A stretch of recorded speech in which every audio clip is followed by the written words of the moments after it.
Haven't had this in a while. Kalpis, you know. But anyway, you might be wondering where I am.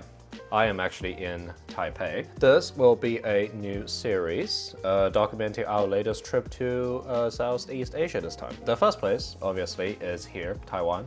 We're currently in Taipei, where we're gonna have 5 days just to explore the city, going to all sorts of cool places, eating all sorts of weird food. Afterwards, we're actually going to Thailand. This one I'm particularly excited about. We're going to Bangkok, Chiang Mai, and Phuket Island.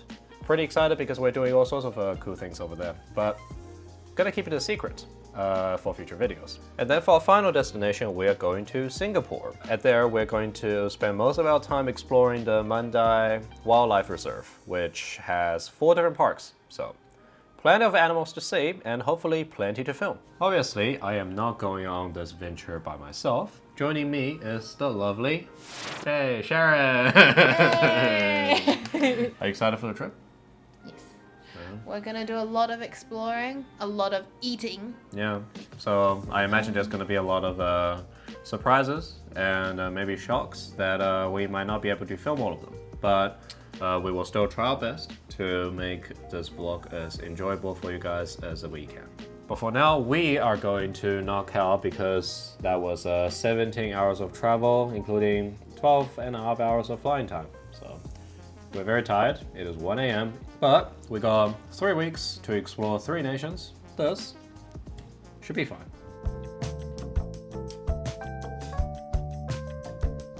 Taipei, a metropolis located in northern Taiwan. Compared to the vigorous push of modernization in large-scale cities in mainland China, this city appears to be a lot more laid back, where old-fashioned alleys and messy streets are still quite common as you explore.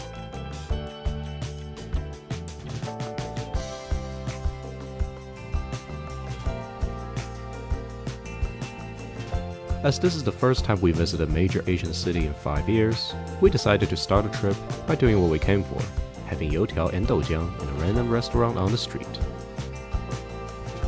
A Shanghai boy eating his Shanghai food in Taiwan. It's like I'm right back at home. Don't burn yourself.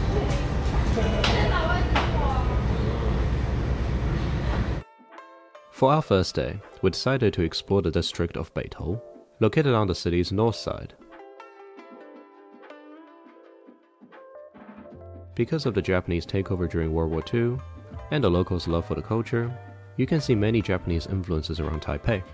Beitou District, known for its open-air hot springs, is one of the examples, as the decorations and the architecture of the local hot spring park heavily resembles a Japanese onsen.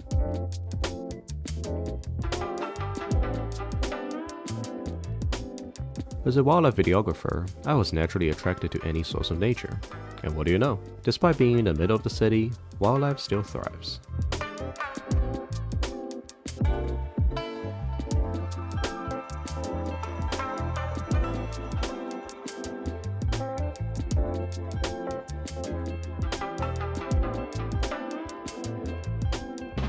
Alright, so we just finished walking through the Beitou Park. It is lovely. We saw a lot of stuff in there. We stopped there for like a good 20-30 minutes. And the waterfall and this whole scenery is just very pretty. Yeah. But we just arrived at the Longnai Wenquan, the hot spring. We can book like a private one because most of the other ones around here are public, so we just thought it might be nice to just book one. Not gonna film any of it, but we'll tell you how it is afterwards. See you on the other side. Well, to our disappointment, and partially due to our lack of research beforehand, the hot springs were not open today. So here's an advice. When visiting Beitou, do not come on a Monday. As the sun set, we head back to central Taipei to explore the city's nightlife in the night streets of Ximending, full of neon lights, souvenir shops, and tons of street food. It is the infamous stinky tofu. I think it's gonna burn me though. Good? Oh, gunku. However, I was more excited about something else. As a longtime noodle lover, I have heard of the famous Taiwanese beef noodle before, and it just so happens that there was a small restaurant nearby dedicated to only making this one dish, for the low price of only 6 New Zealand dollars.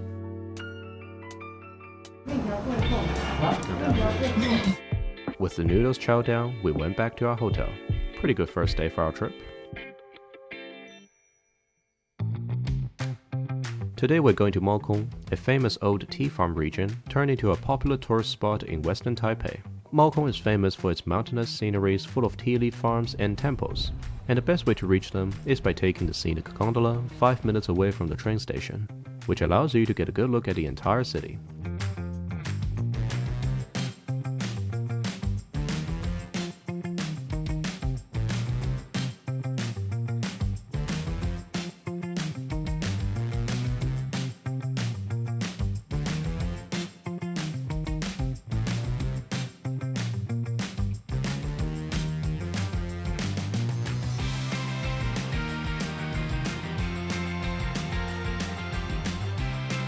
On top of the gondola, there are a few tea shops that sell green tea ice cream, a local delicacy. Alright, so we made it to the top of the Maokong station. We are very far away from the city. We did not realize how long it would take. So we had some green tea ice cream. Yeah, made from the local tea leaves. We also had some tea made from the same tea leaves. What's yours? I have kumquat, which is a tiny orange mandarin-like fruit, but you actually eat the peel of it. It's one of my favorite flavors for tea. And you got, the English is Asia Beauty Tea. Yeah, because, you know, look at me. But it's apparently a fruity black tea. How is it? It's good. So Maokong is known for being a tea plantation area. So all of the stores around here, they're all tea houses. We went to one that had a really good rating, actually. Yeah, based on the ice cream, I can see why. Yeah. There's also like a couple of like smaller stalls, a bunch of temples. We'll see what time allows for us. We do have the zoo after this, so Yeah. pretty packed schedule. We are going to walk around for a bit, see what we can find. Yep. It's very pretty around here.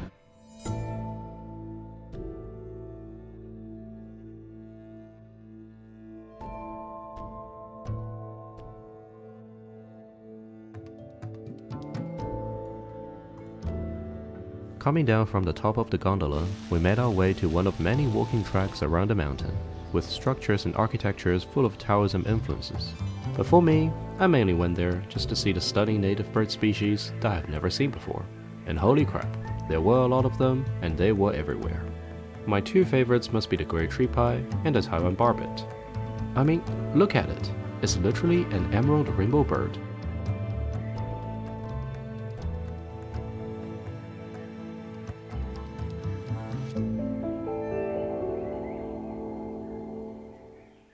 That's the bluest dragonfly I've ever seen. Located at the bottom of the mountain is the Taipei Zoo. Regarded as one of the largest zoos in Asia, it is known for its efforts in conservation and public education on wildlife. Here, you're able to see many rare animal species from all over the world, living in habitats designed to mimic their natural environments. One of them is the elusive cloud leopard, a close relative to the big cats that are found from the Himalayas all the way to Southeast Asia, but are already extinct in Taiwan Island. The zoo is also famous for their care of the critically endangered Asiatic pangolin, who were hunted for their scales, which were believed to have special medicinal purposes. But in reality, they are just keratin, the same material as our fingernails.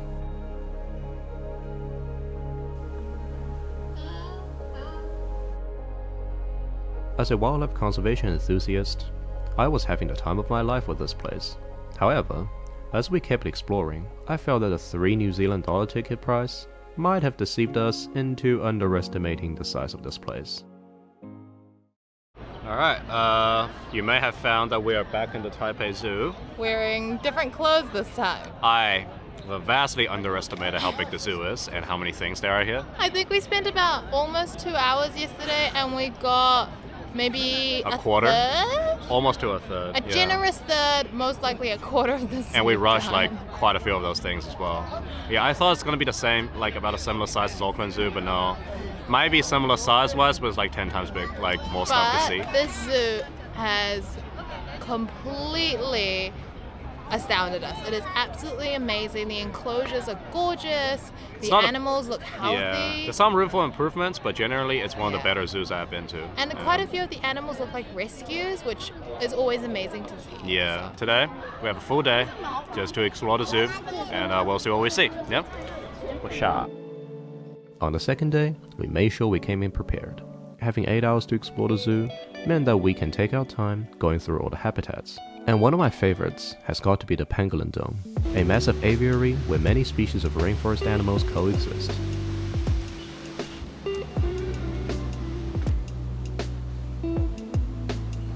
As one of the nation's largest conservation ambassadors, Taipei Zoo excels in their habitat designs. One example being they provide their animals plenty of shelters to get away from the crowds if they want to, which is a key difference between people-centric and wildlife-centric zoos.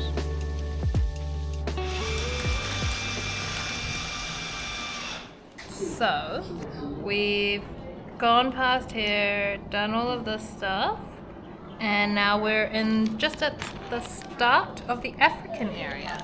We still have another Asian area, the penguin house, some reptiles, the bird place, and the children's zoo.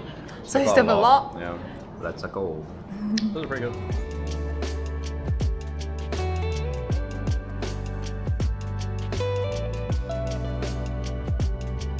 Besides the residents, the zoo also has some uninvited local wildlife, such as the squirrel eating bird food. Is that for you? Is that for you, little squirrel? He don't care. Such a pretty duck, huh? Oh.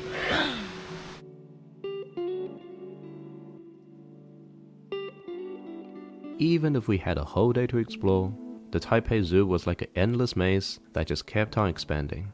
We once again made it back to the front of the gate around closing time. My boyfriend shut down a bit. Oh, it restarted. Yeah, Feeling better? a little bit. Look how pretty it is. It's very. Alright, we are back from the zoo. A lot has happened. It's very late at night. It's about 10:40 now. I was dragging this boy out of every place because he just wanted to keep looking at all of the cool animals. We got on the last train at like 4:40. They closed at 5, and then we made it out around like 5:05. Slightly past the closing time, but there are still a few stragglers left. So. What was your favorite animal in the zoo? I love the eye. We saw it yesterday. I had to go back again today to see it. It is so cool. And I was not expecting the tail to be that long. Yeah. It is like twice the size of its actual body. And seeing its like finger actually in action as it tries to get food out of like really some cool. of the things in the That's really enclosure. cool. Yeah. Yeah, Morris, you're actually pretty cool. What was your favorite animal? It has to be the pangolin. Pretty weird animal. First time seeing it. Very rare animal. Very rare, very endangered. People love to grab them for their armor. They think that it has medicinal purposes, even though it's literally just keratin. You know, same thing as our fingernails. But yeah, pretty good zoo. Definitely showing its age in some of the exhibitions. But considering the ticket is only like 3 New Zealand dollars, 60 Taiwanese dollars, they managed to keep it quite well. And I can generally see the effort put in for raising awareness and conservation, and also for the enrichment in the animal habitat, which is quite impressive. Definitely one of the better zoos I've been in. So tomorrow we are going to head to Jiufen, which is why we're going to have a relatively early night compared to all the rest of our nights. It is said to look exactly like the bathhouse in Spirited Away, even though Miyazaki says he got no inspiration from it. We're going there to prove him wrong. They say it's pretty touristy, they say it's a bit overpriced, but we're tourists and a lot of our friends have recommended it, so we're definitely going to see if it lives up to the hype. So we'll see you there.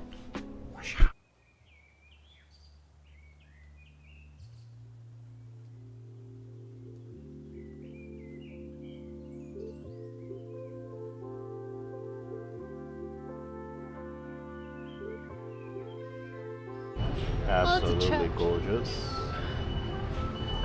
So we're gonna go find Spirited Away. Yeah. See you there. Jiufen, named after the 9 families that resided in this village when it was first built, requiring 9 portions of shipment from the nearby town every time. Today, it has become one of Taiwan's biggest tourist attractions due to its old streets resembling traditional local town lives. with hundreds of shops and restaurants grabbing your attention on every corner.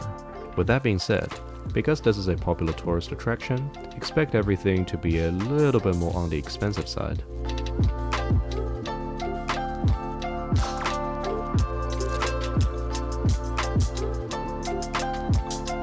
Besides the old streets, Jiufen is also known for its tea shops dedicated to serving traditional Taiwanese oolong tea. Although neither of us are massive tea person, since we're already here, we decided to try it ourselves.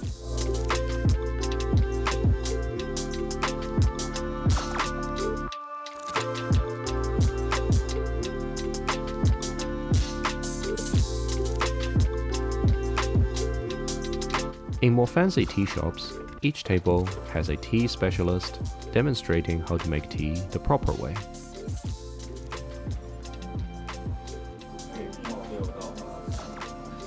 So here we are, we're seated in the famous Jiufen Tea House. It's spectacularly gorgeous. All of the teaware is actually made here, which is amazing. It's designed by the owner of this tea house, so it doesn't burn your fingers when you pour tea. And the tea house has about a 100-year history. Very, very cool. But this is really amazing. Just sitting here, sipping really fancy tea, enjoying the most beautiful view. So we're going to enjoy our tea. And then after this, we're probably gonna have another stroll around the Jiufen Old Street. After that, we are going to maybe take a taxi, because that's the quickest way to the cat village, which I'm quite excited about, because just looking at the pictures, the scenery is absolutely gorgeous. So we'll see you soon. Getting full from drinking all the tea, we decided to head to the famous tea house to see where all the Ghibli rumors are true. Personally, I can definitely see the resemblance, but whether this means the tea house is an inspiration for the film or a complete coincidence, I'll leave it for you to decide.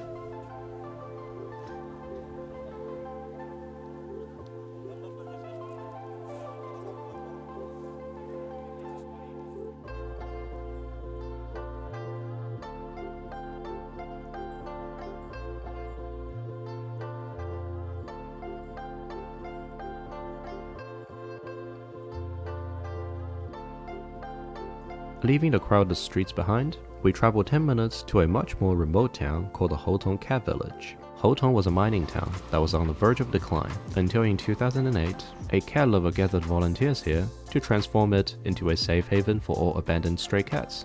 Today, it is known for its cat-themed shops and decorations and its local feline residents.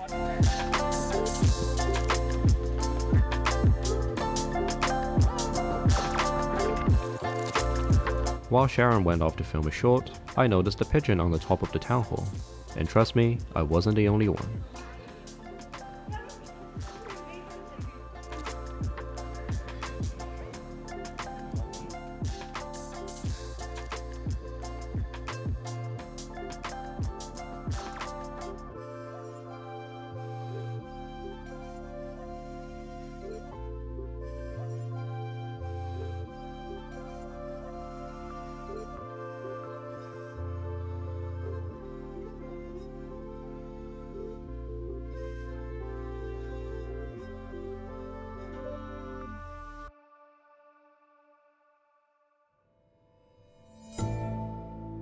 Today is our last day in Taipei, and I decided to do some local wildlife discovery. So we made our way to Huajiang Yanya Park, a man-made wetland aimed to be a leisure park for the visitors and a sanctuary for native bird species.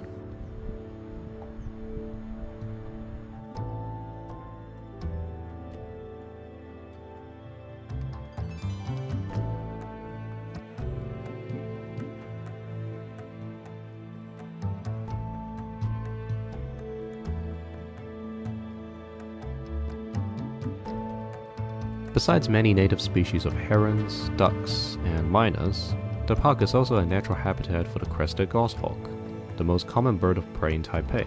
As we walk along the park, we came across a bridge, where it appears to be their hunting ground.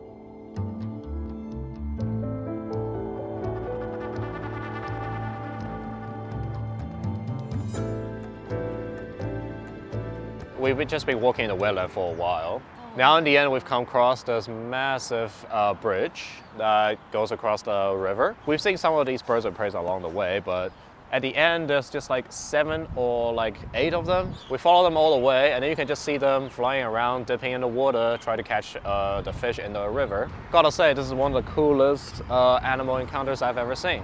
If you ever have the chance to visit Taipei, the Taipei Yanya Park is definitely worth the visit if you are an animal lover and loves to see some birds of prey in action. With that being said, we are quite hungry, so we're probably gonna go back to the city and have some lunch. Oh my god. Oh, I got it. I got it. Oh. Yeah. But yeah, very awesome so far. I literally can't look away. Like, if I can spend an entire day here, I would. So.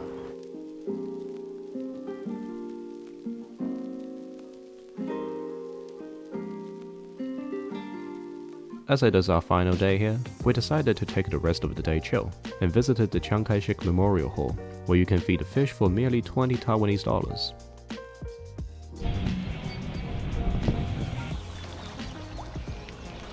And for the last dinner, we went to the famous Din Tai Fung, known for its traditional Chinese street food. But because the waiting hour in the restaurant is over 90 minutes, we decided to order it as takeout and ate it at a nearby food court instead.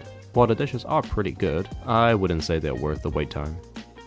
Alright, we're just about to leave for the airport. Sharon is packing the last bits of things ready. We had a lot of fun in Taipei, and we'll definitely consider coming back. My highlight of the trip would definitely be the zoo and also the cat village. Those are the places that surprised me the most. But we're off to Thailand in the next video. Pretty excited about that because we're doing all sorts of cool things, but you're gonna have to wait and see. Anyways, thank you for watching this video. I hope you enjoyed. If you did, consider to like and subscribe to my channel, and I will see you in the next one. Chenesis out.